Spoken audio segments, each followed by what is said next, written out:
The Maya Golden Landscape is 770,000 acres made up of protected areas, private lands, and Mayan Hispanic villages. It's a critical southern biological corridor because it's the only remaining broadleaf forest link between the Maya Mountains and the forested coastal plains of southern Belize. Inside this network of forests, farmers have been practicing traditional farming, that's slash and burn agriculture that is destructive to this natural forest. For about 12 years now, Y.C.T Conservation Trust has been teaching farmers about environmentally friendly farming practices to reduce deforestation and other harmful impacts on the environment. It's not always an easy sell, especially when slash and burn is all the farmers know. Farming practices passed down from generation to generation. What we're basically promoting here is a different way of doing farming. Most of the farmers, the traditional practices that they utilize is more of the slash and burn.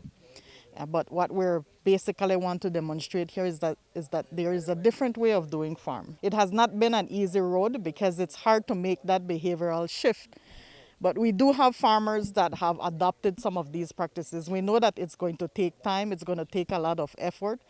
But Yaksha has been supporting farmers in giving them that technical support and in tools so that it becomes necessary for them to make that shift. And a part of that shift is to introduce farmers to smart agricultural practices. On Friday, Y.C.T Conservation Trust, with the support of the European Nature Trust, took 10 farmers from the Maya Golden Landscape to Blancaneaux Lodge in the Mountain Pine Ridge. The visit took the farmers to this 4-acre plot of organically grown fruits, vegetables, and herbs. From start to finish, a team of 6 from Blancaneaux Lodge works on this garden using only natural resources to grow healthy produce that supplies about 80% to their property. As you could see, our garden is organic, and we stray completely away from conventional gardening, which was something very difficult for us to have done.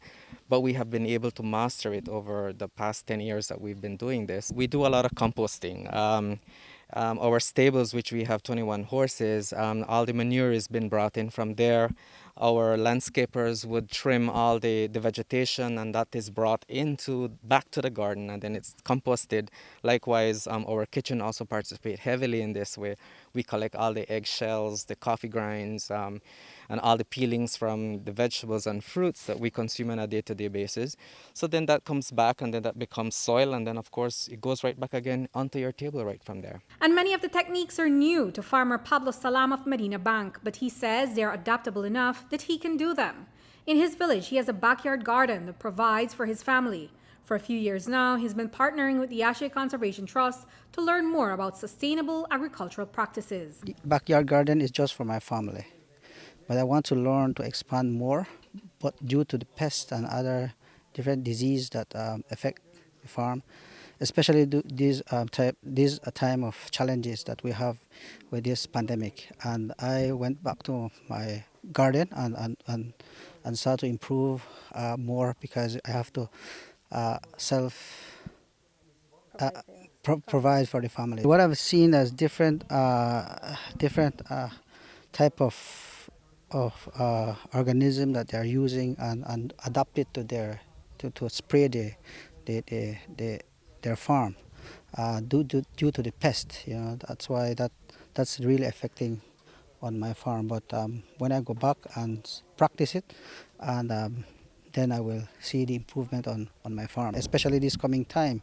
So the greenhouse that they have, it's really improved, and that's something new that I've seen. So I think we can start to work on greenhouses so that can get better product. Carmelo Juarez works with coconut growers in southern Belize, and he's also a small-scale farmer.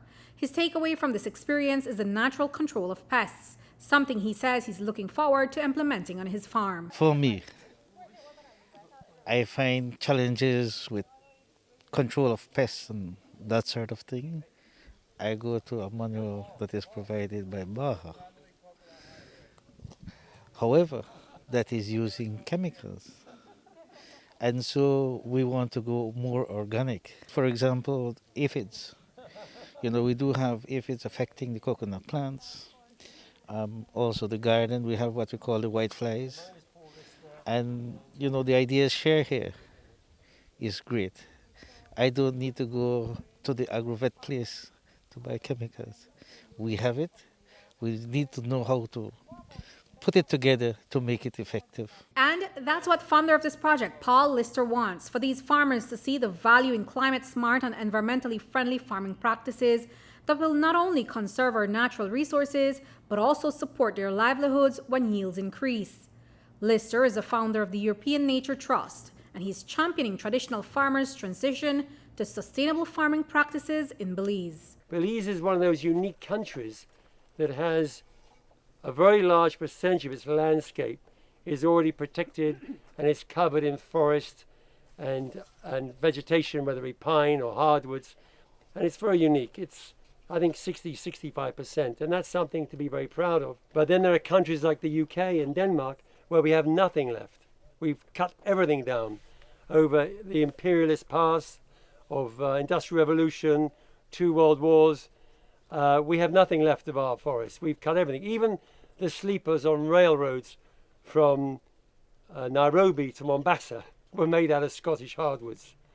So when you're a British person and you understand that, and then you come to a place like Belize, which has got so much forest and so much native woodlands and mangroves and other beautiful landscapes, you tend to appreciate it more. Reporting for News 5, I'm Andrea Polanco.